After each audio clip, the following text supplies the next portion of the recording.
It's Thursday, March 25th, 2023. Let's talk about the news. From Bloomberg, Netherlands to hold 3M liable for Forever Chemicals pollution. Chemical giant 3M will be held legally responsible for so-called forever chemical pollution that has made it into the environment from one of their factories in Belgium. This factory has been leaking PFAS, also called forever chemicals, which are used in all sorts of products for their resistance to heat and water and grease, which is why they also persist in nature after being emitted into the environment for years. And while the company has already agreed to pay the Belgian government about $609 million in damages for this leakage, this ruling will require they pay for the pollution in the Netherlands as well, alongside potential legal damages to individuals living in the impacted area whose tests have shown they have unsafe levels of these chemicals in their bloodstream.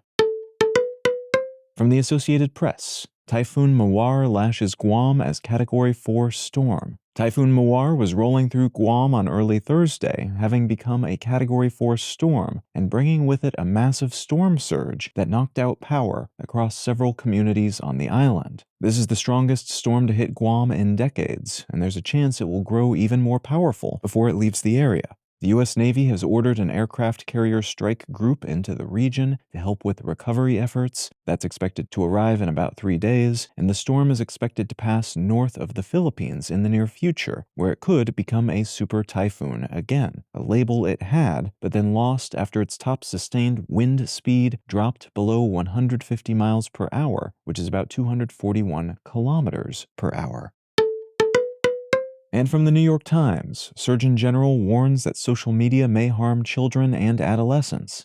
The U.S. Surgeon General, Dr. Vivek Murthy, has released a 19-page advisory which suggests that while social media can be beneficial for some users, we still don't fully understand these networks' impact on the mental health of young people, saying that there are, quote, ample indicators that social media can also have a profound risk of harm to the mental health and well-being of children and adolescents, end quote. Murthy called on tech companies to enforce age limits and create better default settings for children, while also encouraging parents to enforce device-free periods throughout the day to promote social bonds and conversation. This advisory was announced just days after Montana's government banned TikTok, if for other mostly geopolitically motivated reasons, and just a few months after Utah's government passed a law that will prohibit minors from having social media accounts without explicit consent from their parents or guardians. Two laws that have been questioned by members of both major parties for their hazy legality and their dubious enforceability.